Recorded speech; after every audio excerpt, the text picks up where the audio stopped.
And if you have not subscribed and you're watching and you like this kind of content, please kindly subscribe and turn on that bell so that you always know anytime that we'll be uploading. I'm again with my guest live.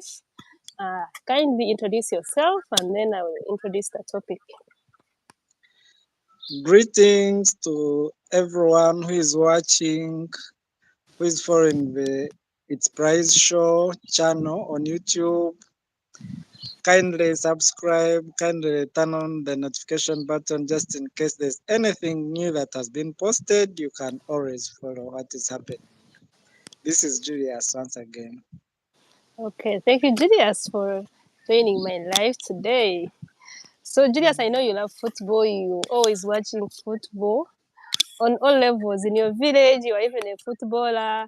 In school, you're a footballer, and you have been following World Cup for a long, long time, I think.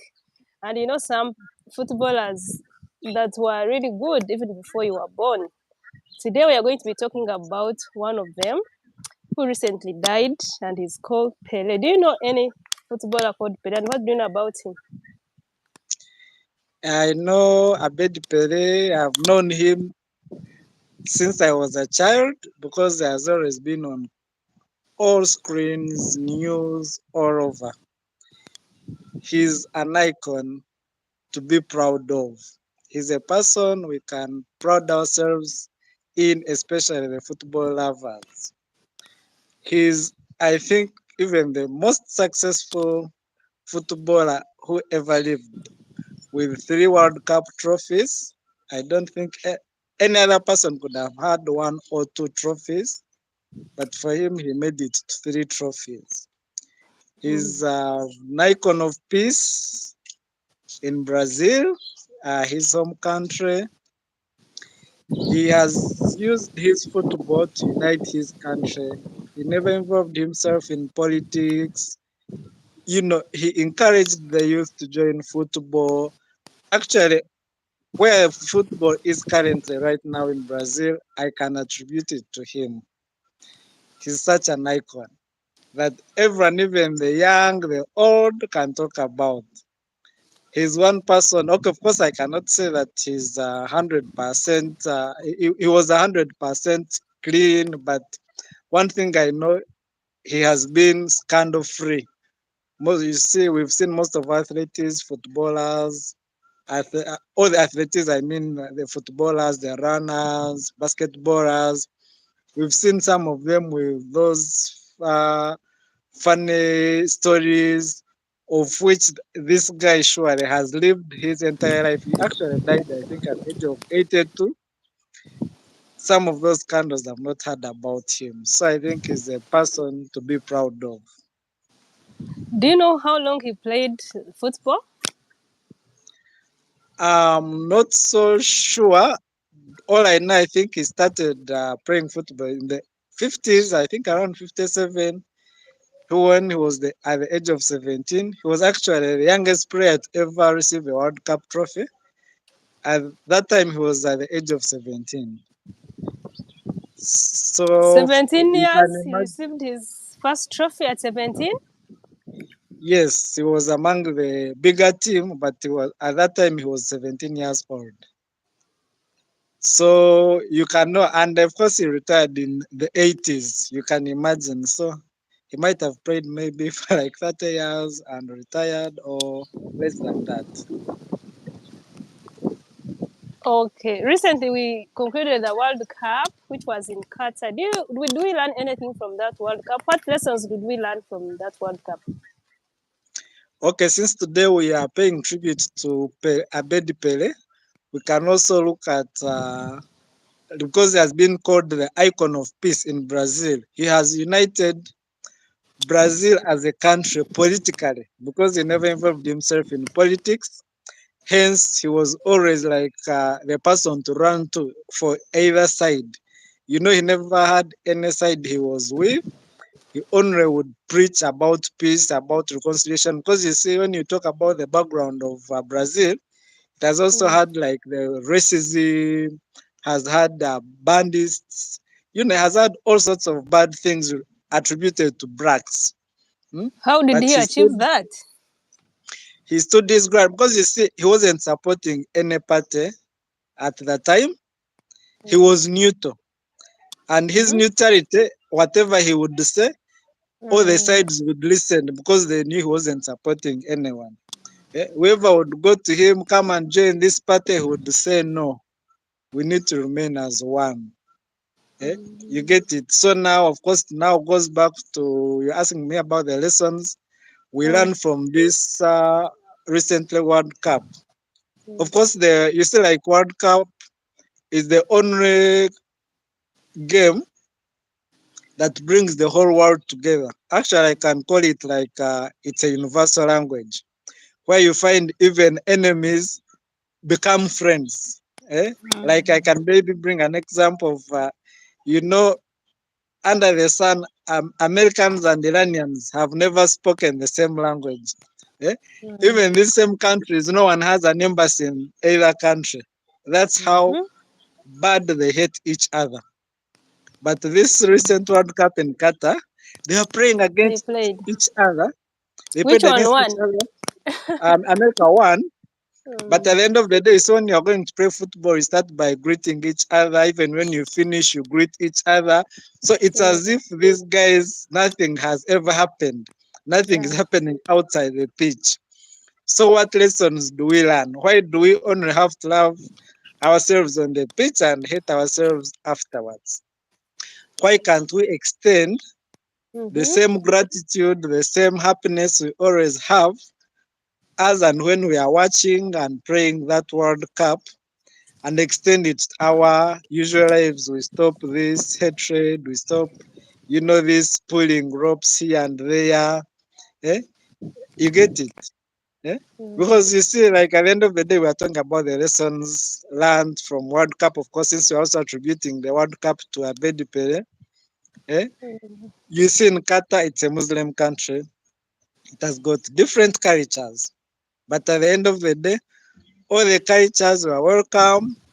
Of course, some people are fearing that maybe like those drunkards, the people who like, okay, their bottle could have issues. Qatar had to say we can compromise a little bit, but not spoil our culture. Here we're talking about culture. These guys maintain their culture even without the World Cup. They said, No okay, alcohol. You know, yeah, Arabs don't take alcohol.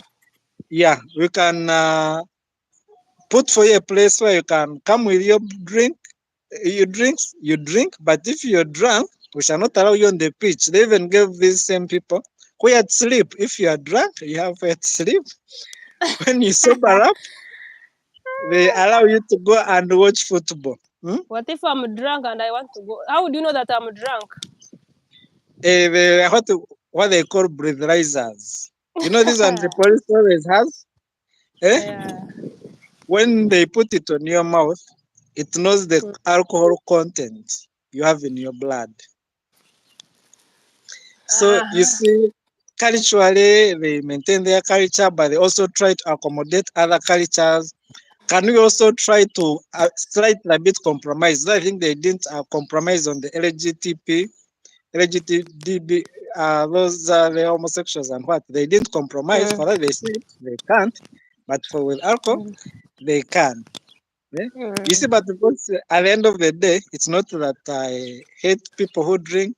Even my friends drink and have no problem. I even go to bars, but I don't drink.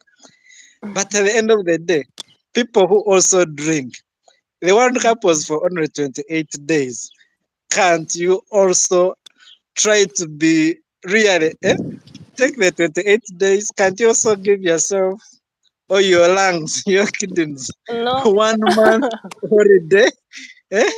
Because some people actually ended up not drinking because they wanted to watch Mm, football. Because you yeah. guys they wouldn't allow you to enter the pitch when you're not Exactly. sober. So people managed to make that 1 month. Can you also give your body a holiday of 1 month without drinking, even when there's no World Cup? Because I think it's also good for the body. So little Okay. alcohol is good for the body. Also, holiday out of alcohol is also good. So I think also if you talk about the alcohol part of it, I'm still Mm, bringing it as a lesson. You can Mm. drink, but at the same time, you can't also die because you've not gotten a drink.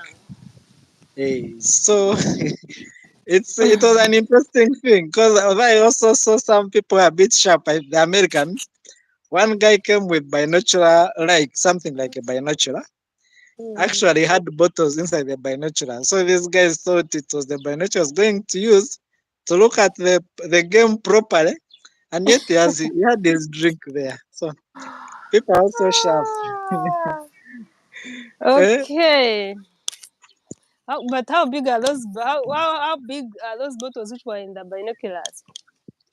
Of course, it was small, but still he achieved what he Like a wanted. I think drop he of just, hey, I think he just wanted that drink to also prove that he can also enter the pitch with with a it, drink. and they wouldn't get him. Ah, Eh? Eh? okay. So I think Today the what? main okay, though the main lesson Mm, with this World Cup, I think it's about peace. is Can we be unity. peaceful? Unity. Can we unite for the good cause, not for the bad cause? Hmm? So when Pele left World Cup, did Brazil ever win again? When he left the team playing football, did Uh, Brazil ever win? Or he was the main person? Without I him, can't they never say. won again. No, I think they've won one World Cup without Ever him. But, since. yes, but other World Cups, Brazil, I think, has only been betrayed during this World Cup, which was even actually in their country, where they never made it far. Because in most cases, Brazil always plays towards the up to the end, either Mm, quarterfinals, semifinals, or they have to beat it at finals. Because it's among the even I think even in the there is they also grade countries according to your strength in football. I think currently it's even number one, however much it never took the trophy. It's either number one or number two. I'm not so sure. So that's how powerful Brazil is. Even if you have to look at their players to show that it mm, is very powerful. You've heard of, okay, I know you're not so much a soccer person, a football person, but you've heard of mm. names like Neymar. Eh? Those are Brazilians who are playing outside Brazil, are in Europe, but they are so powerful. But you see, all Uh, this goes back to the home football. These guys have grown up from Brazil playing football on the streets, on the beaches. uh, So, when you talk about Brazil, you cannot separate it from football. okay, thank you so much, Julius. Do you have any last words? Because I know this person has been like your role model. Maybe you looked up to him. You wanted to be a footballer like him, but it didn't happen like that. So tell us those last words, and then we'll say bye bye to our viewers.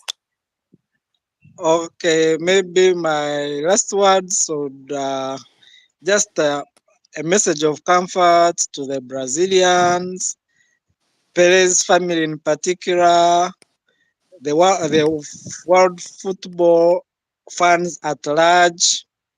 In this life, there's a time to be born, you grow, but at some point you have to go. Those are things we have no control over. This icon we're talking about has lived his life, but has left a legacy. His legacy was always about peace. Can we sustain that peace as we celebrate his legacy? Okay, thank you so much. And we are out of here. You cannot add anything. Bye bye. Okay, bye bye and happy new year. Just in case those people will not see me again, but those who will see me, I will still tell them happy new year. It's just 2 days. So, Okay. new year 2023.